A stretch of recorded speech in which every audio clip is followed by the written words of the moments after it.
समीर और खुशबू का परिवार दिल्ली में रहता था।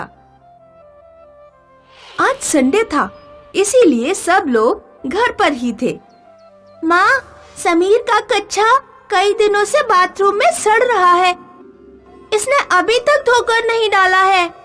मैं धोकर डालूं या नहीं डालूं, तुझे क्या मतलब? तेरा रबर बैंड बाथरूम में सड़ता रहता है, मैंने तो उसके लिए कुछ नहीं कहा। समीर अपना कच्छा धो के डाला कर, इतना बड़ा ऊंट हो गया है और अपना कच्छा भी नहीं धोया जाता।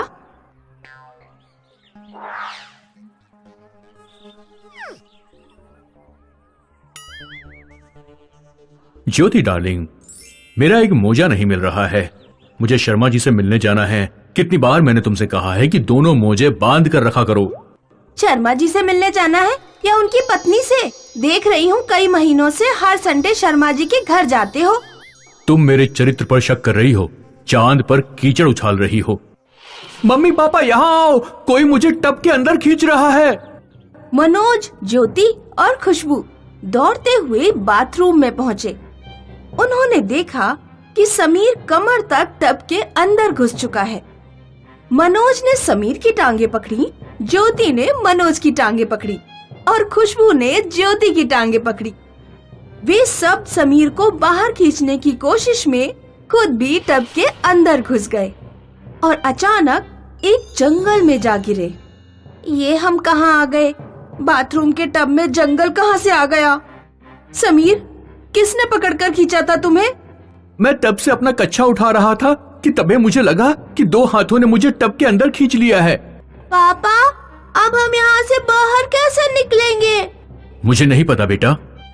कमला की जादुई पहेलियों की दुनिया में तुम्हारा स्वागत है। यहाँ जीने के लिए और यहाँ से वापस घर लौटने के लिए तुम्हें बस कुछ पहेलियों का जवाब देना होगा। हर सही जवाब पर इनाम मिलेगा और गलत जवाब पर दंड। तुम्हें पार करने होंगे जंगल, पहाड़ और आग का दरिया। इतना कहकर जादूगरनी गायब हो जाती है। जादुई पहेलियों की दुनिया, ये क्या बकवास है? हम यहाँ क्यों फंस गए हैं? जो भी हो पापा, अगर हमें यहाँ से बाहर निकलना है तो हमें यहाँ के नियमों के हिसाब से ही चलना होगा। चलिए आगे बढ़ते हैं। चारों लोगों को चलते चलते शाम हो गई, लेकिन जंगल पार ही नहीं हो रहा था। हे भगवान, ये जंगल तो खत्म ही नहीं हो रहा है। चलते चलते पैरों में दर्द होने लगा। तभी उन चारों को एक आवाज आई। यहाँ आओ, मेरी पहेली का जवाब दो। यह आवाज उस तरफ से आ रही है। चारों ने आवाज का पीछा किया। एक पेड़ उन्हें बुला रहा था। ये पेड़ तो बोलता है। हाँ, ठीक कहा, मैं बोलता हूँ। मेरी पहेली का जवाब दो और जंगल पार हो जाएगा। बताओ, ऐसी कौन सी जगह है जहाँ अगर 100 लोग जाते हैं तो 99 ही वापस आते हैं? 100 लोग जाते हैं, 99 वापस आते हैं। ऐसी भला कौन सी जगह हो सकती है? खुशबू और समीर को भी कोई जवाब नहीं सूझा, लेकिन ज्योति के दिमाग में जवाब आ गया। शमशान घाट। बिल्कुल ठीक जवाब। पूरब में 10 कदम और चलो, जंगल पार हो जाएगा। पेड़ के कहे अनुसार वे लोग पूरब दिशा में 10 कदम चले और जंगल गायब हो गया। ये हुर्रे! हमने पहली बाधा पार कर ली। मुझे लग रहा था कि पापा जवाब देंगे। मैं तुम्हारे पिताजी से ज्यादा बुद्धिमान हूँ, ये बात अब साबित हो चुकी है। चिंता मत करो, अगली पहेली का जवाब मैं ही दूंगा। उन चारों को अपने सामने एक ऊंचा पहाड़ दिखाई दिया। पापा, लगता है अब हमें ये पहाड़ पार करना है, लेकिन बहुत भूख लग रही है और पेट में कुछ भी नहीं है। ठीक कहा, हमें कुछ खा लेना चाहिए और नींद भी पूरी कर लेनी चाहिए। फिर सुबह ये पहाड़ पार करेंगे। लेकिन यहाँ खाने को तो कुछ भी नहीं है। जादूगरनी ने कहा था कि यहाँ जिंदा रहने के लिए पहेलियों का जवाब देना होगा। हमें खाना चाहिए। उन चारों को एक आवाज सुनाई दी। यहाँ आओ मेरे पास, मेरी पहेली का जवाब दो। उन चारों ने देखा कि एक फूल उन्हें बुला रहा है। चारों फूल के पास पहुँचे। मैं तुम्हें खाना दूंगा, लेकिन तुम्हें मेरी पहेली का जवाब देना होगा। बताओ ऐसी कौन सी सब्जी है जिसमें ताला और चाबी दोनों आते हैं? सब्जी जिसमें ताला चाबी आते हैं? ऐसी भला कौन सी सब्जी हो सकती है? समीर और मनोज को भी कुछ नहीं सूझ रहा था। लॉकी, लॉकी में लॉक यानी ताला और की यानी चाबी, दोनों आते हैं। बिल्कुल सही जवाब। तुम्हारा खाना हाजिर है। ज्योति, तुम भी इतना अच्छा खाना नहीं बना पाती हो। खाना छोड़ो, तुमने अभी तक एक भी पहेली का जवाब नहीं दिया है। अगर हम माँ बेटी साथ नहीं आते तो पता नहीं तुम दोनों का क्या होता। अगली पहेली पर मैं ही बोलूंगा और कोई नहीं बोलेगा। जब सुबह हुई तो उन चारों ने पहाड़ चढ़ना शुरू किया। चढ़ते चढ़ते पूरा दिन बीत गया। जैसे ही वो पहाड़ की चोटी पर पहुँचते, पहाड़ और ऊंचा हो जाता। ये पहाड़ तो पार ही नहीं हो रहा है। ये जादुई दुनिया है, हमें वही करना होगा। सब लोग चिल्लाओ। हमें पहाड़ पार करना है, हमें पहाड़ पार करना है, हमें पहाड़ पार करना है, हमें पहाड़ पार करना है। एक पत्थर ने उन्हें आवाज दी। यहाँ आओ, मेरी पहेली का जवाब दो। उस चीज का नाम बताओ जिसे आग जला नहीं सकती, शस्त्र उसे काट नहीं सकते, पानी उसे भिगा नहीं सकता और मौत उसे मार नहीं सकती। मनोज एकदम से बोल पड़ा। आत्मा। गलत जवाब, तुम्हें दंड मिलेगा। पत्थर गायब हो गया और अचानक वहाँ एक शेर आ गया। शेर दहाड़ते हुए उन चारों के पीछे दौड़ पड़ा। चारों पहाड़ से लुढ़क गए और बिल्कुल नीचे जमीन पर आ गए। उन्होंने देखा तो शेर गायब हो चुका था। तुम्हारे आध्यात्मिक ज्ञान की वजह से हुआ है ये सब। हमारी पूरे दिन की मेहनत बेकार चली गई। सही जवाब परछाई होता। तुम्हें ध्यान रखना चाहिए कि हम किसी आध्यात्मिक दुनिया में नहीं, जादुई दुनिया में हैं। चारों को फिर से पहाड़ चढ़ना पड़ा और दूसरी पहेली का सही जवाब देना पड़ा। पहाड़ पार करके वो लोग आग के दरिया के पास पहुंच गए। इस पूरी नदी में आग जल रही है, हम इसके पार कैसे जाएंगे? पापा, यहाँ पेड़ मौजूद हैं, हम लकड़ी की नाव बना सकते हैं। चारों ने मिलकर लकड़ी की एक नाव और चप्पू बनाया। उन्होंने नाव आग के दरिया में डाली और जल्दी जल्दी दरिया पार करने लगे। हमें जल्दी इस नदी को पार करना होगा क्योंकि हमारी नाव में आग लग चुकी है। कुछ ही देर में ये आग हमें पकड़ लेगी। वे लोग जैसे ही किनारे पर पहुंचते, आग का दरिया और चौड़ा हो जाता। उनकी लगभग आधी नाव भी जल गई। सब लोग चिल्लाओ, हमें आग का दरिया पार करना है। आग के दरिया में एक मगरमच्छ प्रकट हुआ। आग का दरिया पार करने के लिए मेरी पहेली का जवाब दो। ऐसी कौन सी चीज है जिससे लड़कियां पहनती भी हैं और खाती भी हैं? समीर, खुशबू और ज्योति को कोई जवाब नहीं सूझा। इस बार मनोज ने जवाब दिया। लौंग। लौंग नाक में पहनी जाती है और खाई भी जाती है। और उन चारों ने पाया कि वो अपने बाथरूम में खड़े हैं। जादुई ट्रिप में जाकर बहुत मजा आया, लेकिन अगली बार तुम अपना कच्चा बाथरूम में नहीं छोड़ना।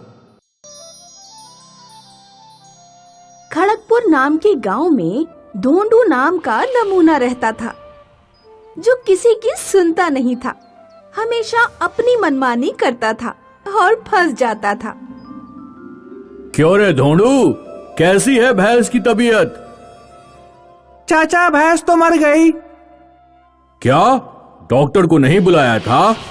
डॉक्टर आता तो 200-400 का खर्चा हो जाता। अरे पागल, अब 2 लाख का नुकसान हो गया, उसका क्या? मनमानी करेगा तो नुकसान मिलेगा। गर्मियां शुरू होने वाली थीं। ढोंडू ने वाटरमेलन की खेती करनी चाहिए। बाजार से बीज लेकर आया और खेत बो दिए।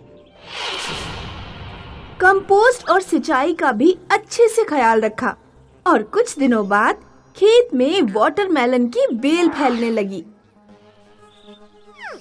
ऐसे ही कुछ दिन बीत गए। ढोंडू खेत आया तो उसने देखा एक भी बेल को फल नहीं लगा था। ये देखकर ढोंडू परेशान हो गया। बीज ही नकली था, एक भी फल नहीं आया। अब तो सारे बेल उखाड़ फेंकने होंगे। ऐसा कहकर ढोंडू सारी बेल उखाड़कर फेंकने लगा। एक आखिरी बेल बची थी। ढोंडू उसे भी उखाड़ने वाला था कि उसकी नजर बेल पर लटके एक छोटे वाटरमेलन पर पड़ी। ये बेल रहने देता हूँ, फल बड़ा हो जाएगा तो खाने के काम आएगा। ऐसा कहकर ढोंडू घर चला आया। कुछ दिन बीत गए। बेल पर लटका वाटरमेलन बड़ा होने लगा, रोज रोज बढ़ने लगा, हद से ज्यादा बढ़ने लगा और बढ़ते बढ़ते पहाड़ जैसा बड़ा हो गया। ढोंडू खेत आया तो वाटरमेलन को देखकर उसकी आंखें फटी रह गईं। उसकी खुशी आसमान छू गई। वाटरमेलन पर चढ़कर ढोंडू नाचने लगा और चिल्लाने लगा। ढोंडू की आवाज सुनकर सारा गांव उसके खेत पहुंचा और वाटरमेलन को देखकर चकित हो गया। ये वाटरमेलन है या पहाड़? ऐसा वाटरमेलन जिंदगी में पहले कभी नहीं देखा। फिर क्या था, अड़ोस पड़ोस के गांव में भी बात फैल गई और कुछ व्यापारी वाटरमेलन की बोली लगाने ढोंडू के खेत पहुंचे। बोली लगने लगी और आंकड़ा 2 लाख पर आकर रुक गया। 2 लाख देता हूँ, बेचोगे? पागल हो गए हो क्या? साइज देखी है? साइज ही तो दिक्कत है। काटना पड़ेगा, फिर बेचना पड़ेगा, नहीं बिका तो स्टोर करना पड़ेगा। हमारे भी तो खर्चे बढ़ेंगे। 2 लाख में डन कर दो। फिर भी ढोंडू नहीं माना और व्यापारी चले गए। एक दिन ढोंडू अपने दोस्त के वाटरमेलन शॉप पर परेशान बैठा था। उसका दोस्त कस्टमर को वाटरमेलन बेच रहा था। क्यों रे, लाल तो है ना अंदर से? अरे मुझे क्या पता, मैंने क्या अंदर घुसकर देखा है? सुनते ही ढोंडू के दिमाग में खुराफाती आइडिया आया। ढोंडू दोस्त से बोला, लोग वाटरमेलन क्यों खाते हैं? गर्मी भगाने के लिए। गर्मी भगाने के लिए वाटरमेलन खा सकते हैं तो वाटरमेलन में रह भी तो सकते हैं। फिर क्या, ढोंडू वहाँ से भागा और कारीगर के साथ खेत पहुंचा। वाटरमेलन में एक हाउस बना दो, लोग इसे खाने नहीं इसमें रहने आएंगे। कारीगरों ने काम शुरू किया। दिन रात काम करते करते 1 हफ्ते के अंदर वाटरमेलन में 100-200 कमरे बनकर तैयार हो गए। फिर क्या था, ढोंडू ने जगह जगह वाटरमेलन हाउस की जमकर पब्लिसिटी करना शुरू कर दिया। एक दिन ढोंडू वाटरमेलन हाउस के सामने खड़ा था।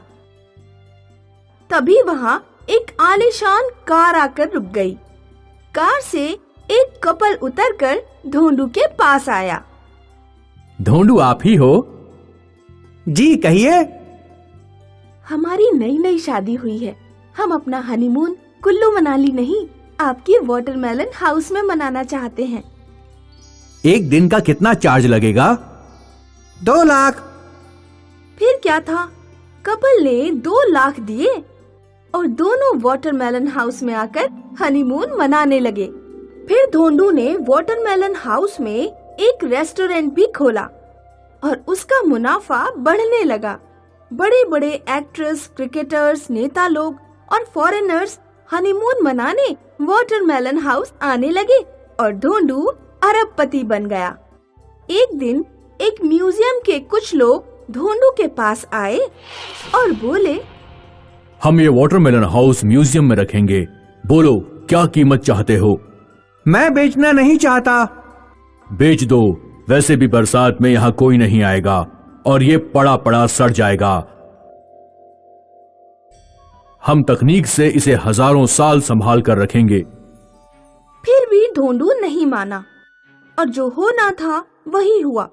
गर्मियां खत्म होते ही बरसात बरसने लगी और वाटरमेलन हाउस को ताला लगाना पड़ा। अब कोई वाटरमेलन हाउस नहीं आना चाहता था। बरसात की वजह से धोंडू भी 2 हफ्ते घर में ही कैद रहा। जैसे ही बरसात थम गई, धोंडू खेत पहुंचा।